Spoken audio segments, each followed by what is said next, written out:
आज हम आपके साथ एक और भयानक मामले पर नजर डालने जा रहे हैं। शीबा इस्लाल, एक प्रेम कहानी और अपराध जिसने 2008 और 2024 में उत्तर प्रदेश को हिलाकर रख दिया। सदियों पहले प्रेमी एक दूसरे का साथ पाने के लिए अपनी जान कुर्बान कर देते थे, लेकिन आज की दुनिया में लोग अपने प्यार को पाने के लिए जान देने को तैयार हैं। आज हम एक ऐसी ही प्रेम कहानी के बारे में बात करने जा रहे हैं, जहां एक आदमी ने अपने जीवन के प्यार को पाने के लिए 3 हत्याएं की। यह वर्ष 2007 था। दिसंबर की एक ठंडी दोपहर में सूरज निकल आया था, जो कई दिनों की ठंड के बाद कुछ जरूरी गर्मी प्रदान कर रहा था। दुर्लभ सर्दियों की धूप का आनंद लेने के लिए शीबा सिरोही नाम की एक लड़की अपनी सहेली के साथ उत्तर प्रदेश के गंगानगर इलाके में राधा गार्डन नामक एक पार्क में गई। चूंकि यह दिन का मध्य था, इसलिए पार्क में बहुत भीड़ नहीं थी। दोनों सहेलियां पार्क में घूम रही थीं। तभी शीबा ने अचानक देखा कि एक आदमी उसे घूर रहा है। पहले तो उसे यह अजीब लगा, लेकिन बाद में उसने यह सोचकर इसे नजरअंदाज कर दिया कि वह बस अपनी खूबसूरती की वजह से लोगों का ध्यान अपनी ओर आकर्षित कर रही है। थोड़ी देर बाद शीबा और उसकी सहेली पार्क से निकलकर घर लौट आईं। हालांकि नजर मिलाने के वे कुछ सेकंड ही उस आदमी के लिए पहली नजर में ही उससे प्यार करने के लिए काफी थे। उस दिन से वह रोजाना अपनी कार से राधा गार्डन जाने लगा, इस उम्मीद में कि वह फिर से उससे मिल पाएगा। लेकिन वह कोई आम आदमी नहीं था। उस समय वह पश्चिमी उत्तर प्रदेश का सबसे बड़ा मीट कारोबारी था। कारोबार ने उसे बहुत अमीर बना दिया था और वह करोड़पति था। उसका पूरा नाम हाजी इस्लाल कुरैशी था और उसके पास उस दौर की कुछ सबसे महंगी कारें थीं, जिन्हें उस समय बहुत कम लोग खरीद सकते थे। हालांकि अपनी इतनी दौलत के बावजूद वह शीबा के पास जाने और उससे बात करने की हिम्मत नहीं जुटा पाया। हाजी इस्लाल जब भी शिबा से मिलने राधा गार्डन जाते थे, तो उनके दोस्त मोनू हमेशा उनके साथ होते थे। इसलिए जब मोनू को पता चला कि हाजी को शिबा से प्यार हो गया है, तो उसने हाजी का संदेश उस तक पहुंचाने की जिम्मेदारी अपने ऊपर ले ली। हालांकि जब मोनू ने शिबा को बताया कि हाजी उससे प्यार करता है, तो उसने उसके प्रस्ताव को ठुकरा दिया और कहा कि वे अच्छे दोस्त बन सकते हैं, क्योंकि वह पहले से ही शादीशुदा है। यह सुनकर हाजी इस्लाल का दिल टूट गया, लेकिन फिर भी उन्होंने अपनी भावनाओं को खुलकर व्यक्त करने के लिए एक रेस्तरां में शिबा से मिलने का प्रबंध किया। रेस्तरां में शिबा थोड़ी उदास लग रही थी और उसने अपनी उदासी का कारण हाजी को बताया। शिबा ने बताया कि उसके पिता भारतीय सेना में कर्नल थे और उसकी मां एक निजी स्कूल में प्रिंसिपल थी। चूंकि उसके पिता सेना में थे, इसलिए वह चाहते थे कि उनकी बड़ी बेटी शिबा उनके नक्शे कदम पर चलते हुए भारतीय सेना में शामिल हो। हालांकि स्नातक की पढ़ाई पूरी करने के बाद कुछ ऐसी बाधाएं आईं, जिनकी वजह से वह सेना में भर्ती नहीं हो पाईं। पढ़ाई पूरी होने के बाद उनके परिवार ने उनके लिए एक उपयुक्त वर की तलाश शुरू कर दी। उनके पिता उनकी शादी किसी ऐसे व्यक्ति से करना चाहते थे जो भारतीय सेना में सेवारत हो। इस खोज के दौरान उनकी मुलाकात एक ऐसे युवक से हुई जो न केवल सुंदर था, बल्कि सेना में कैप्टन के पद पर भी था। शिबा के पिता ने पहले अपनी बेटी से शादी के प्रस्ताव पर चर्चा की और फिर कैप्टन से संपर्क किया। संयोग से दोनों ने तुरंत प्रस्ताव पर सहमति जताई और इसके तुरंत बाद शिबा और सेना के कैप्टन ने शादी कर ली। अपनी शादी के बाद शिबा अपने पति के साथ भारत की राजधानी दिल्ली चली गईं, क्योंकि वहीं उनका परिवार रहता था। हालांकि शादी के कुछ ही महीनों बाद शिबा और उनके परिवार को एक भयानक त्रासदी का सामना करना पड़ा। उनके पिता का निधन हो गया। शिबा की एक छोटी बहन थी, जिसकी शादी अभी तक नहीं हुई थी, लेकिन इससे पहले कि यह हो पाती, उनके पिता इस दुनिया को छोड़कर चले गए। शीबा अपने पति के साथ रहती थी, जबकि उसकी मां और छोटी बहन अकेली रहती थीं। हालांकि चूंकि वे एक संपन्न परिवार से थे, इसलिए शीबा की मां और बहन ने व्यवसाय में उतरने का फैसला किया। इसके बाद वे दोनों दुबई चली गईं और कपड़ों का व्यवसाय शुरू करने के लिए एक दुकान किराए पर ली। इस दौरान शीबा की मां और बहन अक्सर भारत और दुबई के बीच यात्रा करती रहीं। इस बीच दुबई में उनका व्यवसाय काफी अच्छा चलने लगा, लेकिन दूसरी ओर शीबा की शादीशुदा जिंदगी में दरारें आने लगीं। शीबा ने हाजी को बताया कि उसका पति अक्सर अपनी नौकरी के कारण महीनों बाहर रहता था। हालांकि समय के साथ उनके बीच दूरियां इतनी बढ़ गईं कि आखिरकार शीबा ने कहा कि वह अब शादी को जारी नहीं रख सकती, क्योंकि उसका पति उसे समय नहीं दे पाता। साथ ही उनके विचार और मूल्य मेल नहीं खाते। इसीलिए दोनों ने अपने परिवार की सहमति से अलग होने का फैसला किया। इसके बाद उन्होंने कोर्ट में तलाक के लिए अर्जी दी और असलियत में शीबा मेरठ जिले के गंगानगर इलाके में रहती थी। जिस समय शीबा की मुलाकात हाजी इस्लाल से हुई, उस समय भी उसका तलाक का मामला कोर्ट में चल रहा था। चूंकि हाजी शीबा को पसंद करता था, इसलिए उसने अपने संपर्कों का इस्तेमाल करके उसके तलाक को जल्दी करवाने में मदद की। एक बार जब शीबा का कानूनी तौर पर तलाक हो गया, तो वह पूरी तरह से आज़ाद हो गई और ग्रेजुएशन पूरा करने के बाद उसने आगे की पढ़ाई भी शुरू कर दी। इस वजह से वह अपना ज्यादातर समय मेरठ में ही बिताती थी। हालांकि वह कभी-कभी अपने परिवार के कारोबार के लिए दुबई भी जाती थी। हालांकि जब भी शीबा भारत में होती, तो वह अक्सर हाजी से मिलने जाती और इन मुलाकातों के दौरान ही उसके मन में भी धीरे-धीरे उसके लिए भावनाएं विकसित होने लगीं। चूंकि हाजी करोड़पति था, इसलिए उसने प्यार के नाम पर शीबा पर खूब पैसे लुटाए। शीबा की जिंदगी में सब कुछ ठीक चल रहा था। वह अपनी मां और बहन के व्यवसाय में मदद करती थी। उसके प्रेमी हाजी इस्लाल ने उसे पैसे दिए और वह जब चाहे कॉलेज जा सकती थी। हालांकि कॉलेज में अपने समय के दौरान शीबा के जीवन में एक नया व्यक्ति आया, सुधीर उज्ज्वल।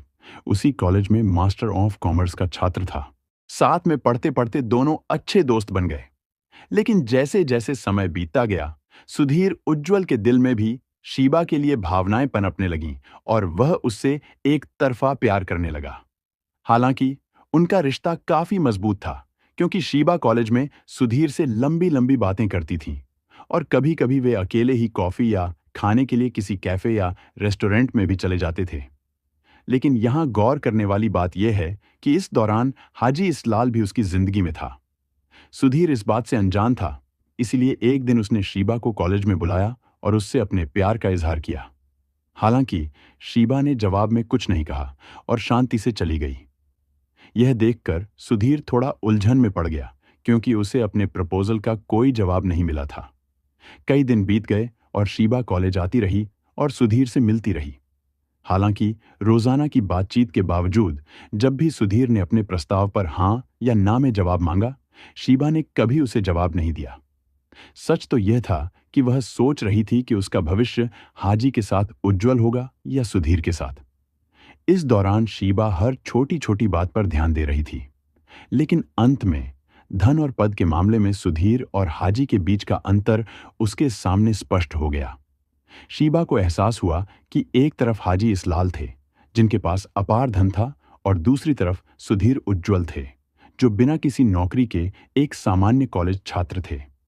एक बार फिर पैसा जीत गया और शीबा ने हाजी इस्लाल को चुना। वह न केवल हाजी के साथ घूमने गई, बल्कि राजधानी दिल्ली में उनके द्वारा खरीदे गए फ्लैट में भी जाने लगी। वे वहां एक साथ कई दिन बिताते। इस बीच शीबा ने सुधीर को एक पल के लिए भी यह एहसास नहीं होने दिया कि वह हाजी इस्लाल नाम के एक शख्स से प्यार करती है। इसी वजह से वह सुधीर को बखूबी संभाल पाती थी और कॉलेज में कई बार उसका इस्तेमाल भी करती थी। लेकिन शिबा और हाजी के रिश्ते से अनजान सुधीर ने शिबा से शादी करने के सपने भी देखे थे। इसी वजह से एक समय शिबा को भी लगा कि सुधीर शायद उसका पीछा करना कभी बंद न करे। दरअसल सुधीर ने कॉलेज में ही शिबा से फ्लर्ट करना शुरू कर दिया था और उससे भी आगे बढ़कर वह उसे घर पर भी बुलाने लगा था। इसी वजह से शिबा ने अपने बॉयफ्रेंड हाजी इस्लाल को सुधीर के बारे में बताया और उसे उसके खिलाफ भड़काना शुरू कर दिया। इस दौरान जब शिबा हाजी के साथ होती थी, तब भी सुधीर उसे कई बार फोन करता था। इसके बाद शिबा ने हाजी को बताया कि यह लड़का उसके कॉलेज में पढ़ता है और उससे प्यार करने लगा है, लेकिन वह उससे बात नहीं करना चाहती। इसके बावजूद वह उसे परेशान करता रहता है। इधर शिबा ने हाजी इस्लाल को यह एहसास दिलाया कि सुधीर उसके कॉलेज का ही एक आम लड़का है, जिससे उसकी सामान्य दोस्ती है, लेकिन अब वह उसे रोजाना परेशान कर रहा है। हालांकि यह सुनने के बाद हाजी ने कहा कि यह कोई बड़ी बात नहीं है, वह एक दिन उस लड़के से आमने सामने मिलेंगे और उससे बात करेंगे। लेकिन इसके बावजूद शिबा ने हाजी को और भड़काते हुए कहा कि वह लड़का कभी कभी अपने दो दोस्तों के साथ मेरे रास्ते में आ जाता है और फिर वे तीनों मुझे रोकते हैं और मुझसे सुधीर का प्रस्ताव स्वीकार करने को कहते हैं। उस समय तक शीबा धीरे धीरे हाजी के मन में सुधीर के खिलाफ जहर भर रही थी।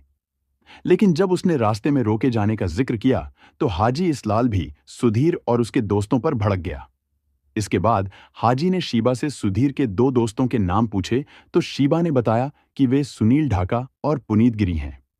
इस समय तक हाजी को लगने लगा था कि शीबा उसकी औरत है और उसे कोई उससे दूर नहीं कर सकता। शीबा की सारी बातें सुनने के बाद हाजी इस्लाल इतना भड़क गया कि उसे लगा कि सुधीर और उसके दोस्तों ने हद पार कर दी है। इसलिए हाजी इस्लाल ने अब अपने संपर्कों और ताकत का इस्तेमाल करके सुधीर और उसके दो दोस्तों को मरवाने का फैसला किया। इसके बाद हाजी ने सबसे पहले अपने संपर्कों का इस्तेमाल करके उन तीनों के बारे में जानकारी जुटाई और पता लगाया कि वे कहाँ रहते हैं। फिर उसे पता चला कि 27 वर्षीय सुनील ढाका ने अपनी पढ़ाई पूरी कर ली है और वह भारतीय रेलवे में ठेकेदार के तौर पर काम कर रहा है। इस बीच 22 वर्षीय पुनीत गिरी सुधीर के साथ मेरठ कॉलेज में पढ़ रहा था और दोनों एक ही हॉस्टल में रहते थे। सुधीर के बारे में शिबा ने हाजी को पहले ही बता दिया था। अब मेरठ शहर में गुदरी बाजार नाम का एक बाजार था जिसके पास हाजी इस्लाल का फार्म हाउस था। तब हाजी ने अपनी गर्लफ्रेंड शिबा से कहा कि तुम सुधीर और उसके दो दोस्तों को कम से कम एक बार इस फार्म हाउस पर लाने के लिए कोई बहाना बनाओ, उसके बाद जो करना होगा मैं कर लूंगा। यह सुनकर शिबा अपने बॉयफ्रेंड के इरादे समझ गई और उसे एहसास हो गया कि वह सुधीर और उसके दोस्तों से छुटकारा पाने वाली है। फिर 22 मई 2008 की तारीख आई। उससे एक दो दिन पहले ही शिबा ने सुधीर और उसके दो दोस्तों पुनीत और सुनील को बता दिया था कि वह उन्हें एक खास जगह पर ले जाएगी। इसीलिए 22 मई की शाम को शिबा सुधीर और उसके दो दोस्तों को हाजी के फार्म हाउस पर ले आई। फिर उसने उनसे कहा, मैं चाहती थी कि तुम सब किसी बहुत जरूरी व्यक्ति से मिलो और इसीलिए हम यहाँ इकट्ठे हुए हैं। उसके बाद हाजी इस्लाल और उसके कुछ दोस्त फार्म हाउस पर पहुंचे और हाजी शीबा के 3 दोस्तों के साथ बैठ गए। लेकिन कुछ ही देर बाद शीबा वहां से चली गई। फिर हाजी के दोस्तों ने उनके सामने टेबल पर शराब की बोतलें और कुछ स्नैक्स रख दिए। हाजी ने खुद सुनील, सुधीर और पुनीत के गिलासों में ड्रिंक्स डाली और उन्हें पीने के लिए कहा। उस समय हाजी इस्लाल उनके ठीक सामने बैठे थे, लेकिन फार्म हाउस के आसपास करीब 12-14 आदमी और मौजूद थे। सुधीर ने शीबा को फोन करने की कोशिश की, लेकिन उसने फोन नहीं उठाया। जब हाजी ने यह देखा तो वह भारी आवाज में बोला, तुम फोन पर क्या कर रहे हो? बस वही करो जो तुम्हें बताया गया है। यह सुनकर शिबा के तीनों दोस्तों ने टेबल से अपने ड्रिंक्स उठाए और पीना शुरू कर दिया। इसके बाद हाजी इस्लाल ने उनके गिलास में एक और ड्रिंक डाली और उन्हें इसे फिर से खत्म करने के लिए कहा। अब दबाव में आकर सुनील, सुधीर और पुनीत को इसे पीने के लिए मजबूर होना पड़ता है, लेकिन उसके बाद हाजी उनके गिलास भरता रहता है और उन्हें एक के बाद एक शराब पिलाता है। आखिरकार तीनों अत्यधिक शराब पीने के कारण बेहोश हो जाते हैं और तभी हाजी इस्लाल अपने असली इरादे प्रकट करता है। असल में हाजी ने अपने सभी दोस्तों को बुलाया था और सभी ने मिलकर सबसे पहले सुनील, सुधीर और पुनीत को लोहे के पाइप से पीटना शुरू किया। हालांकि हाजी इस्लाल ने अपना पूरा गुस्सा सुधीर उज्ज्वल पर उतारा, क्योंकि वह ही था जो शिबा के साथ भविष्य के सपने देख रहा था। शुरू में हाजी ने सुधीर और उसके दो दोस्तों को पीटने और उन्हें छोड़ने का फैसला किया था, लेकिन इस दौरान हाजी इस्लाल ने भी इतनी शराब पी ली थी कि वह पूरी तरह से खुद पर नियंत्रण खो चुका था। इसलिए थोड़ी देर बाद हाजी ने अपने भाई से पिस्तौल ली और सुनील, सुधीर और पुनीत को एक एक करके गोली मार दी। उसके बाद उनके शरीर से भारी मात्रा में खून बह रहा था, लेकिन हाजी इस्लाल का गुस्सा अभी भी शांत नहीं हुआ था। हालांकि उन्हें गोली मारने के बाद वह थोड़ी देर के लिए अपनी कुर्सी पर वापस बैठ गया, कुछ गहरी सांसें लीं और पानी पिया। फिर वह अपने कमरे में गया, एक तलवार निकाली और उससे उन तीनों का गला काट दिया। इसके बाद उन्होंने तीनों शवों को घसीटकर फार्म हाउस के प्रवेश द्वार के पास रख दिया। चूंकि सभी ने शराब पी रखी थी, इसलिए फार्म हाउस में मौजूद सभी 12 से 14 लोग सो गए। इस बीच 22 मई 2008 की पूरी रात बीत गई, लेकिन उन्होंने शवों को फार्म हाउस के प्रवेश द्वार पर छोड़कर गलती की, क्योंकि लाशों से खून बाहर बहने लगा था और प्रवेश द्वार के पास सीढ़ियों तक पहुंच गया था। 23 मई 2008 की सुबह तक खून सीढ़ियों के नीचे रिस चुका था। जब कुछ लोग फार्म हाउस के पास से गुजरे तो उन्होंने सीढ़ियों के पास एक लाल पदार्थ देखा। कुछ लोगों ने इसे अनदेखा कर दिया, लेकिन पास से गुजर रहे एक व्यक्ति ने पास जाकर देखा और पाया कि लाल पदार्थ वास्तव में खून था। इसके बाद वह व्यक्ति हाजी इसलाल के फार्म हाउस के दरवाजे पर जोर जोर से पीटना शुरू कर देता है, जिससे कुछ लोग जाग जाते हैं। जो लोग जाग गए थे वे गेट के बाहर आते हैं और उस व्यक्ति को शांत होने के लिए कहते हैं। फिर कुछ लोग तीनों शवों को उठाते हैं, उन्हें कार के कवर और चादर में लपेटते हैं और उन्हें लाल टाटा सफारी में रखने की कोशिश करते हैं। अब तक हाजी इसलाल भी जाग चुके थे और उन्होंने अपने दोस्तों को निर्देश दिया कि वे शवों को टाटा सफारी से बाहर निकालें और उन्हें मारुति एस्टीम में रखें, क्योंकि वह कार फार्म हाउस के ठीक बाहर खड़ी थी। चूंकि गुजरी बाजार क्षेत्र पहले से ही घनी आबादी वाला था और सुबह हो चुकी थी, इसीलिए कुछ पड़ोसियों ने यह दृश्य अपनी आंखों से देखा जब उन्होंने इन लोगों को शवों को फार्म हाउस के बाहर खड़ी कार में रखते देखा। हालांकि हाजी इसलाल के साथियों ने 2 शवों को डिक्की में और एक को पीछे की सीट के नीचे रख दिया और उन्हें नदी या किसी सुनसान जगह पर फेंकने का फैसला किया। तीनों शवों को मारुति एस्टीम में लाद दिया गया, लेकिन एक और कार उनके पीछे चल रही थी। वे मेरठ जिले की सीमा पर बहने वाली हिंडन नदी की ओर जा रहे थे, लेकिन बीच रास्ते में ही कार का ईंधन खत्म हो गया। इस वजह से उन्हें मारुति एस्टीम वहीं छोड़नी पड़ी। कार चला रहा व्यक्ति कार छोड़कर दूसरे वाहन में बैठ गया और फार्म हाउस लौट आया। उनकी मूल योजना कार से शवों को निकालकर नदी में फेंकने और फिर मारुति एस्टीम को साफ करने के लिए फार्म हाउस वापस लाने की थी। हालांकि जब ईंधन खत्म हो गया तो कई लोग वहां से गुजर रहे थे, जिससे उनके लिए योजना के अनुसार आगे बढ़ना असंभव हो गया। अगर वे एक एक करके शवों को फेंकना शुरू करते तो किसी ने उन्हें जरूर देखा होता। लेकिन 23 मई को सुबह 11:45 पर कुछ लोग लावारिस कार के पास पहुंचे, क्योंकि उन्होंने देखा था कि यह काफी समय से वहां खड़ी थी। जब उन्होंने अंदर झांका तो उन्होंने पिछली सीट पर खून के धब्बे और उसके नीचे एक आदमी को मुंह के बल लेटा हुआ देखा। अब ये देखकर वो लोग घबरा जाते हैं और इसीलिए हंगामा करने लगते हैं। कुछ ही सेकंड में मौके पर काफी भीड़ जमा हो जाती है और कुछ लोग कहने लगते हैं कि कार की पिछली सीट के नीचे एक लाश है। इसी बीच कोई पुलिस को इसकी सूचना देता है और कुछ ही देर बाद पास के थाने से कुछ पुलिस अधिकारी हिंडन नदी की तरफ दौड़ पड़ते हैं। एक कार मैकेनिक को गाड़ी का ताला खोलने के लिए बुलाया जाता है और जब अधिकारी पिछली सीट के नीचे देखते हैं तो चौंक जाते हैं।